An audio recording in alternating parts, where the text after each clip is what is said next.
Hey guys, what's up, Jax the Legend here. Today I'm here with a Minecraft information / tutorial video all about my Mojang's new 1.15 bees. In this tutorial / information video, I'm going to be showing you a bunch of information on bees and also how to make an automatic honey farm.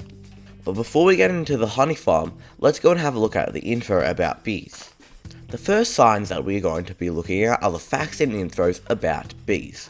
So bees are a natural mob. They can spawn in the overworld and have 10 health points. They spawn in groups of 3 at a bee's nest, and bees can inflict 10 to 18 seconds of poison damage. They can only attack once because, like bees in real life, they will lose their stink once they sting you and will die in 60 seconds. If you anger a bee, they will all swarm you and all the bees in the area will join in. You will know that you've angered the bees because their eyes will turn red and they'll start attacking you. A bee goes to a flower to collect the pollen, and as this pollinated bee flies, it will drop the pollen. It acts like bone meal and increases the crop growth. You'll know a bee is pollinated because it changes its texture and flies to a hive or a nest. So let's have a look at this. As you can see, this has a little bit of pollen on its cute little bee butt. Right there. Bees can be put on a lead or will follow you if you carry a flower. So these bees here are put on a lead. Although the lead is invisible, it is still there. So let me just grab it. So you can see now this bee is on a lead and I can bring it to wherever I want. So you can have many pet bees. However, if you have a bee on a lead and they go into a hive, the lead will break. Let's put this back on. And if I hold a flower here, and because there are some there's a bee in this area, you'll see the bee will follow me to wherever I want it to go.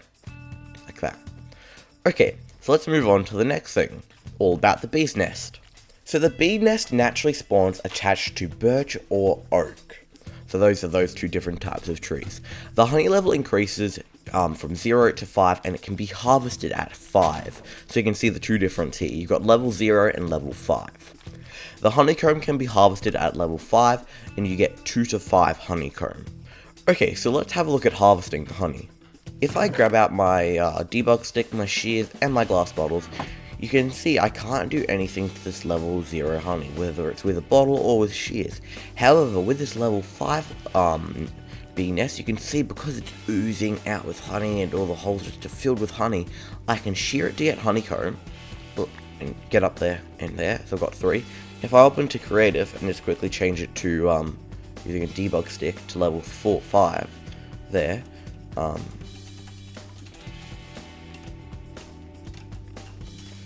then use a bottle, or I can even grab a bottle of honey and then drink that up. Also makes a very weird sound when drinking honey. Actually sounds like you're drinking honey. But yes, those are the two differences. And with the Bee Hive, it is slightly different. The Bee's Nest and Bee Hive, I'm probably going to get those a bit mixed up. But this is the craftable version of the Bee's Nest.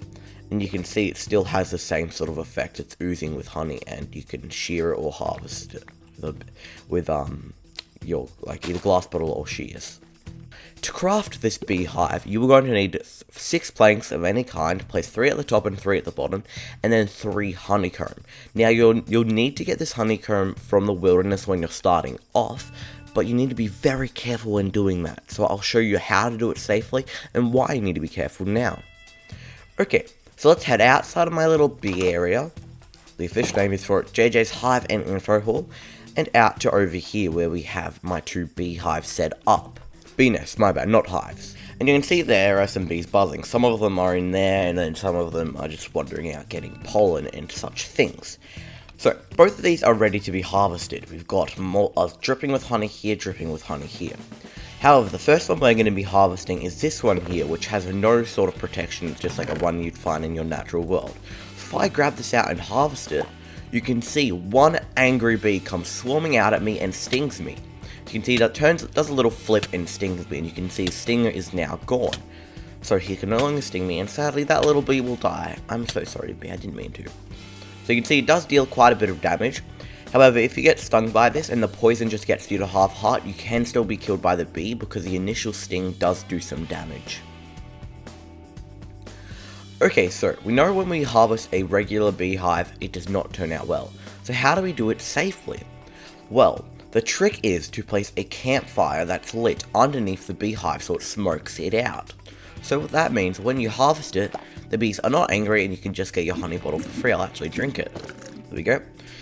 Just like that. It's sort of like real life how you smoke out the beehives. And you can also cut them with shears. And it's also, it works the same with the shears and the smoke. Okay, so once you have the honey, this is what you can sort of use it for. Honey can be eaten even though your hunger bars are full, and what it does is it replenishes your saturation. So you could eat some berries and then drink some honey, and it would increase your saturation. Another useful thing that you can do with the honey bottles, you can grab your honey bottles and put them into your crafting table, or just like your item thing in here, little one, and it will create 3 sugar. So you could make a sugar farm with this honey, but you also get to keep the glass bottle, so you don't have to waste any of those while trying to make your glassy sugar, I guess. Now it's time to move on to the next thing. Bees' nests can only be collected with your silk touch, and the hive can be collected with anything but your axe. Say your diamond axe is the fastest. I still reckon the diamond hoe is the best tool. So if I open this up, you can see I've got a silk touch pickaxe in here. See, if I break this with my fist, I don't get anything, but if I break it with my diamond pickaxe, which is silk touch, I get the beehive and I can go place it somewhere, like on this wall or something. Place wherever you want.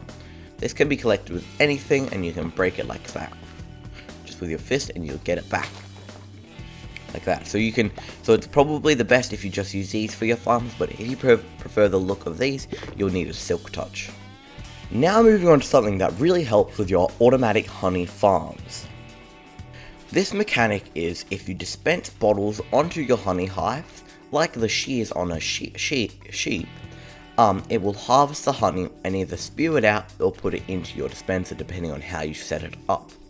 So the first way of setting it up is that you have more than 2 glass bottles, 2 or more glass bottles in each of your slots, so when one gets dispensed, it doesn't have room to go back into your dispenser.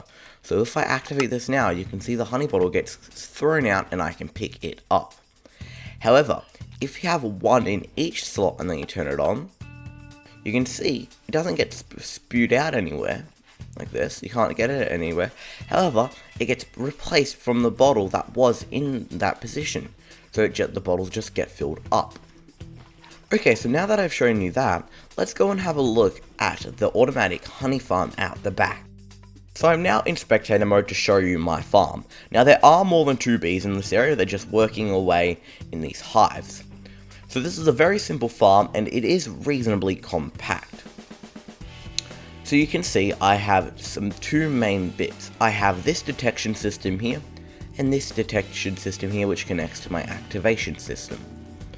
So this comparator works off the fact that the comparator detects when there's honey in this hive. So right now this hive has a honey level of 3. I'm going to point to that on the screen right now. And this one has a honey level of 0, so this comparator isn't detecting anything. So the more honey that this hive has in it, the higher this redstone pulse gets. So this is right now at a power of 3. And when another honey goes into it, it'll get to a power of 4. And then this observer will detect that and try and dispense, as you just saw, try and dispense a bottle. But if it isn't at the bottle dispensing stage, it'll just sit there and won't actually dispense anything. Right now I haven't actually got a system connecting to these hoppers to constantly be filling them up with glass bottles. But I figured if you fill it up like this, you probably won't need to do that for quite a little while. And I have made a bunch of honey from this farm. As you can see, a full double chest, and also these are starting to fill up as well. However, if I hop back into survival mode, hopefully the bees won't attack me, I don't think they should. However, I did create a nicer looking version, because this probably isn't the best thing to have sitting in your backyard. So let's go and have a look at that. I'm just going to run over here now to the bee area. Okay, so I've now arrived. So if I walk up this path here, you can see I've got cute bee banners in the Buzzy Bee Farm. As I walk into here, you can see I've got some potatoes and flowers, and I've got my farm at the back of there. As I said before, the falling pollen out from the bees' cute bottoms, the bee bums, are going to increase the growth of these potatoes. So a setup like this is very useful, especially for a farm. And I've also added in some chests at the top here, which I've completely gone overboard and filled every single slot up with a bunch of glass bottles, so I'll never have to run out. So this is a totally automatic, self-feeding, automatic AFK honey farm. So if you'd like to see a more in-depth tutorial on this, make sure to leave a comment in the comment section down below, and I will get onto that very soon. Okay, so now you know fully about these Minecraft bees. Now, remember that this is a snapshot, so there are more updates soon to come. So if there are any changes, I'll make sure to leave a pinned comment below, just be aware of that.